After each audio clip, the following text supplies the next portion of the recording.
Allahumma falakal hamdu kama yanbaghi li jalali wajhika wa 'azimi sultanika. Al-muhtaram wal muktaram Syekhuna al-fadil Syekh Salim hafizahullah wa jami' al-asatidzah wa at-tullab jami'ukum akramana Allah wa iyyakum walladzi nuhibbuhu fillah wa nahnu naj'aluhu qudwatan lana insyaallah fi hadzal 'asr wa huwa ahadul ulama'ina fi hadzal watan yani ustadzuna al-fadil Syekh Ihsan Tanjung akramahullah. Beliau adalah sosok dan figur yang paling pertama membicarakan tentang masalah akhir zaman jauh sebelum Abah mulai. Anak-anakku sekalian, ini hari yang sangat mulia buat kalian. Kalian didatangi terus oleh para ulama-ulama tanah air ini. Kalian didatangi terus, dikunjungi, dan mereka kedatangannya membawa barokah yang banyak insyaallah ta'ala, dan juga mereka memberikan kepada kalian buah-buah hikmah yang bisa kalian pegang dalam hidup. Duduk kita bersama guru kita Ustadzuna Al-Habib Al-Karim Al-Hafiz insyaallah ta'ala Ustadz Ihsan Tanjung, falyatafaddal mashkura. Bismillahirrahmanirrahim. Assalamualaikum warahmatullahi wabarakatuh. Waalaikumsalam warahmatullahi wabarakatuh. Alhamdulillahirabbil alamin. Wassalatu wassalamu ala asyrafil anbiya'i wal mursalin Sayyidina Muhammadin wa ala alihi wa ashabihi wa mawalah. Faqala Allah Ta'ala fi kitabihil karim ba'da a'udzubillahi minasyaitonir rajim. Ya ayyuhalladzina amanu taqullaha haqqa tuqatih wa la tamutunna illa wa antum muslimun. Para pemuda, para syabab, ya. Alhamdulillah pada sore hari ini Allah Ta'ala memberikan saya kemuliaan juga. Allah izinkan saya berkunjung kepada Al-Akh Al-Fadil Al-Habib Aba Uzma. Masya Allah, ini satu peristiwa yang tidak pernah saya bayangkan akan terjadi. Ya, sudah lama juga dengar tentang Payakumbuh ini. Ada satu tempat yang berapi-api dari situ mengeluarkan apinya kemana-mana. Mudah-mudahan adik-adik sekalian, ya, para syabab, para pemuda ini bisa mengambil manfaat sebesar-besarnya dari ilmu dan amal pengalaman di sini. Ya. Dalam kesempatan baik ini saya akan menyampaikan dua hadis saja. Yang pertama, Nabi kita Muhammad sallallahu alaihi wasallam memperingatkan para sahabat, yang kemudian para sahabat memperingatkan para tabi'in memperingatkan para tabi'in, terus sampai kepada umat yang sebenarnya perlu diperingatkan secara khusus karena hadis ini terkait dengan mereka. Dan ternyata umat itu adalah kita. Nabi bersabda, badiru bil a'mali fitanan ka qita'il lailil muslim. Bersegeralah kalian beramal sebelum datangnya fitanan. Fitanan itu bentuk jamak dari fitnah. Kalau fitnah itu satu ujian, kalau fitanan itu banyak ujian, ya. Lalu Nabi meneruskan, ka qita'il lailil muslim, ya. Ketika fitnah itu sudah banyak mempengaruhi dunia ini, melanda dunia ini, maka dunia ini menjadi seperti sepotong malam yang gelap gulita. Dan kegelapan yang dimaksud bukan kegelapan fisik, tetapi kegelapan nilai-nilai. Nilai-nilai apa? Nilai-nilai gelap, nilai-nilai kekufuran, kefasikan, kemunafikan, kesyirikan, kezaliman, kemaksiatan, kemungkaran, ya. Pendek kata semua nilai-nilai gelap akan hadir ketika itu. Dan yang lebih mengerikan lagi kata Nabi kita, jika era itu datang, apa fenomena yang paling utama yang muncul di tengah-tengah umat ini?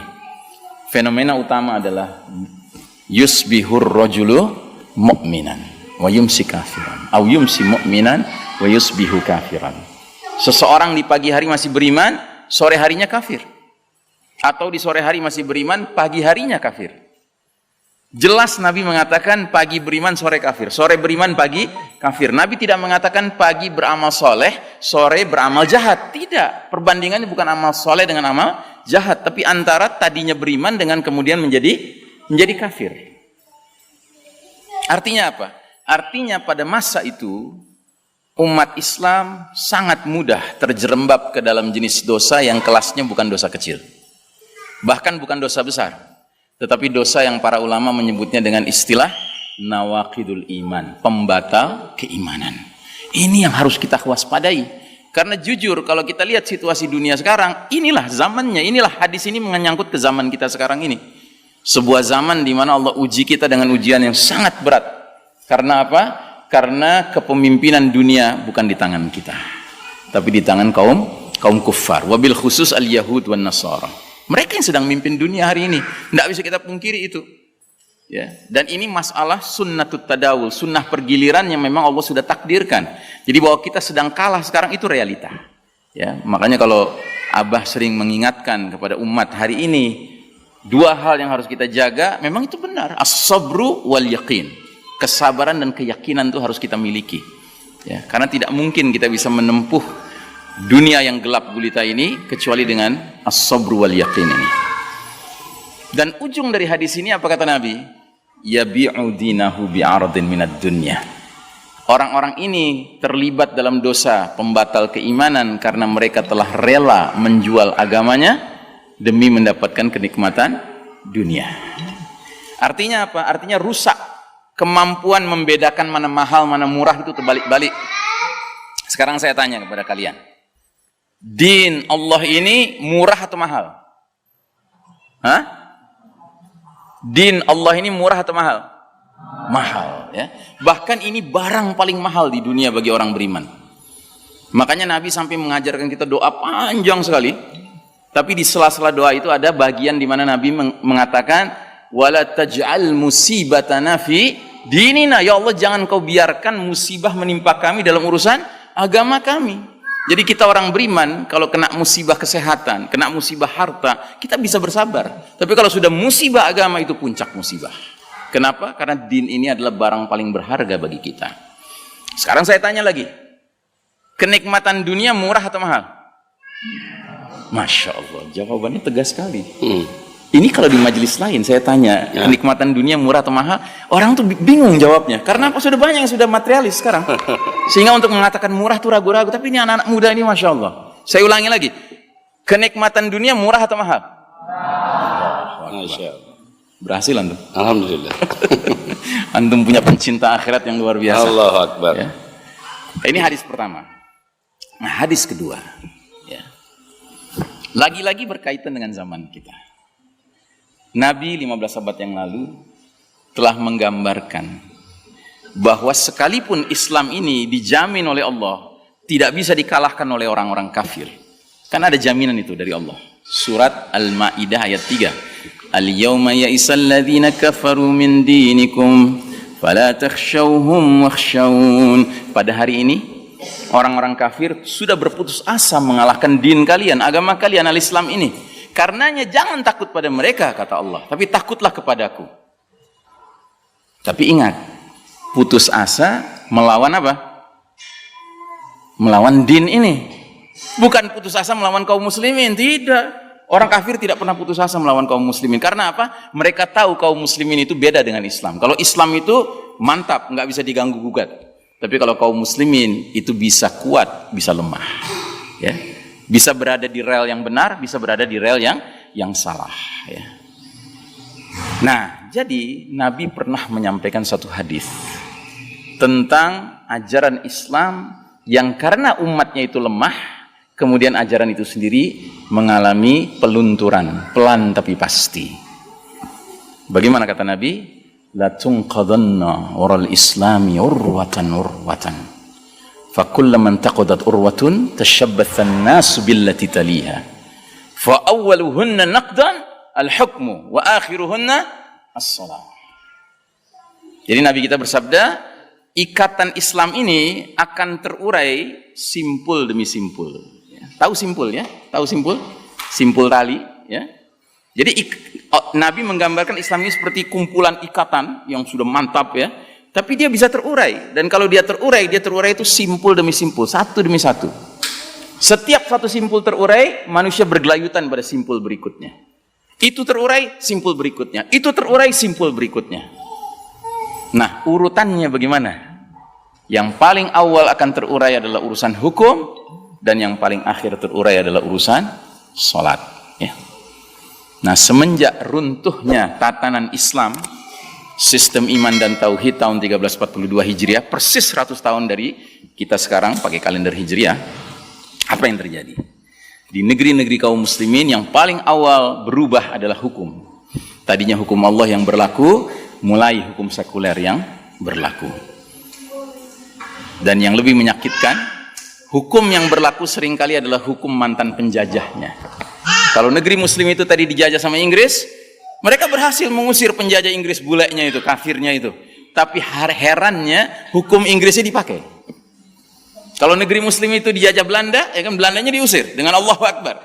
Tapi anehnya setelah mereka terusir, hukum Belanda pula dipakai. Ya. Itu baru tahap awal. Tahap berikutnya kemudian politiknya. Makin lama makin asing kita dengan politik yang dimainkan oleh orang-orang yang secara status mengaku muslim. Tapi politik macam apa? Kok nggak seperti Umar ibn Khattab, nggak seperti Abu Bakar Siddiq, ya? Karena apa? Karena simpul politik Islam terurai. Ekonomi Islam terurai. Bahkan di negeri muslim diperkenalkan ekonomi ribawi. Ya, musuhnya Allah dan Rasulnya. Berperang dengan Allah dan Rasulnya. Terus pelan, simpul demi simpul lepas, ya. Kemudian simpul budaya. Kita dulu kalau menikmati hiburan, ya, dalam zaman Islam berjaya, setiap hiburan itu membawa kita kepada zikrullah, ya. Seperti antum kalau menikmati hiburan berkuda, itu kan ingat Nabi, ingat para sahabat, ya kan, itu zikrullah, mengingat Allah, mengingat jihad fisabilillah. Tapi hiburan-hiburan modern sekarang ini semuanya mengarah kepada pikiran-pikiran kotor. Terus simpul budaya lepas, simpul pendidikan lepas. Ya, pendidikan sekarang sudah bukan pendidikan Islam, pendidikan sekuler. Maka banyak orang tua tidak mau lagi anaknya bercita-cita menjadi ulama. Maunya kalau nggak jadi tukang insinyur, jadi tukang dokter. Bangga kali mereka.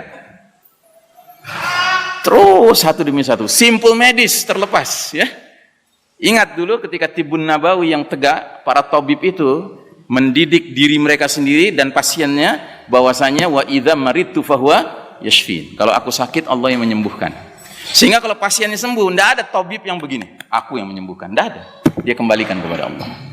Dan tidak ada pasien dulu yang menganggap tabib itu segala-galanya. Tidak. Dia tahu tabib cuma berupaya saja. Tapi dalam medis modern sekarang ini, dokter seolah-olah menjadi penentu segala-galanya. Sampai berani mengatakan, maaf, setelah lihat diagnosa paru-paru Anda, jantung Anda, umur Anda tinggal 3 bulan.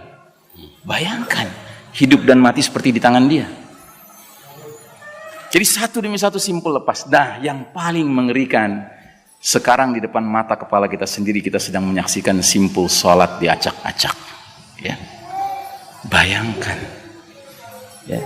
Kok bisa umat Islam sekarang seperti lupa dengan ilmu yang selama ini sudah ditanamkan, bahwasanya ibadah mahdoh semuanya haram, kecuali yang dicontohkan oleh Nabi SAW. Ya kan? Itu kan hakikatnya begitu. Makanya Nabi mengeluarkan hadis yang terkenal sekali, "Shallu kama ra'aitumuni usolli." Salatlah kalian sebagaimana kalian lihat aku salat. Dan itu bermakna apa? Salat berjamaahlah kalian sebagaimana kalian lihat aku dan para sahabatku salat berjamaah. Ya. Dan belum pernah ada dalam sejarah Islam taun sedahsyat apapun menyebabkan masjid-masjid kemudian berubah salat berjamaahnya. Belum pernah ada kejadian. Ya. Tapi sekarang umat Islam sendiri, ulamanya sendiri yang teriak-teriak hendaknya jaga jarak. Padahal hadisnya sangat jelas. Gimana Ustaz? No. Ya. Tutuplah celah-celah di antara kalian. Ya. Celah-celah itu menjadi tempat bercokolnya siapa? Syaitan. Furujatin lisyaitan. Ya, menjadi tempat syaitan. Jadi sekarang masjid-masjid itu menyediakan tempat dikasih tanda syaitan di mana posisinya. Iya toh? Dan Nabi pernah sholat, sahabat berjarak sedikit saja. Setelah itu Nabi bilang, aku tadi lihat ada anak domba, setan anak domba di celah kalian. Sekarang celahnya besar, bukan anak domba lagi. Sekeluarga domba hadir di situ. Suami, istri, anak, mertua, mantu, cucu, semuanya hadir. Ya. Ini musibah besar. Ya. Dan Nabi mengingatkan kita dalam hadis yang lain, Innal Yahuda qad sami'u dinahum. Sesungguhnya Yahudi itu sudah putus asa, sudah bosan dengan agama mereka. Dan mereka itu kaum yang sangat hasad kepada kita umat Islam, terutama dalam 3 perkara. Perkara apa? Raddis salam, menjawab ucapan Waalaikumsalam kepada sesama saudara muslim ketika mengucapkan salam. Yang kedua, fi iqamatis sufuf, dalam menegakkan shaf. Kedisiplinan umat Islam menegakkan shaf lurus dan rapat itu membuat hasad kaum Yahudi. Karenanya hari ini Yahudi tertawa terbahak-bahak melihat Masjidil Haram, melihat Masjidil Nabawi. Mereka sudah sukses, ya. Dan ini dijadikan dalil sama banyak umat Islam di seluruh dunia sekarang. Alah, kamu tuh siapa? Ulama mana kamu? Sedangkan lihat Masjid Nabawi saja, lihat Masjidil Haram saja. Kita harus jaga jarak, kalau enggak kita mati kena virus. Nauzubillah min dzalik. Dan yang ketiga, Yahudi itu hasad pada kita dalam urusan apa? Ucapan kaum muslimin di belakang imam sholat wajib mereka ketika sholat jahar, yaitu kalimat amin. Makin keras suara aminnya, makin hasad Yahudi. Yang berarti makin sedikit jumlah jamaahnya, suara aminnya makin kecil. Dan ini yang terjadi di banyak masjid sekarang. Masjid mestinya muat 1000 orang, cuma muat 300 orang. Karena aturannya begitu. Otomatis suara aminnya mengecil. Nah, saudaraku rahimakumullah, tidak ada pilihan lain buat kita. Bahwa kita tetap harus berpegang kepada sunnah Nabi Muhammad SAW. Sebab dengan kita berpegang kepada itu, apapun yang kita hadapi, insya Allah mendatangkan keberkahan dari Allah Ta'ala, mendatangkan perlindungan dari Allah Ta'ala. Dan kalaupun kita setelah menjalankan sunnah Nabi kita sakit, ya sakit itu takdir dari Allah Ta'ala. Hak Allah untuk menguji siapapun dengan penyakit. Tapi yang penting kita tidak boleh mengalahkan, ya, kedisiplinan kita menegakkan sunnah Nabi dengan alasan apapun, apalagi kalau alasan itu hanya bersifat duniawi, ya. Demikian barangkali yang bisa saya share pada sore hari ini. Ya, saya doakan mudah-mudahan jamaah sekalian, terutama para pemuda, pemudi, para talibah di sini menjadi calon-calon ulama Islam, calon-calon mujahidin, mujahidat fi sabilillah.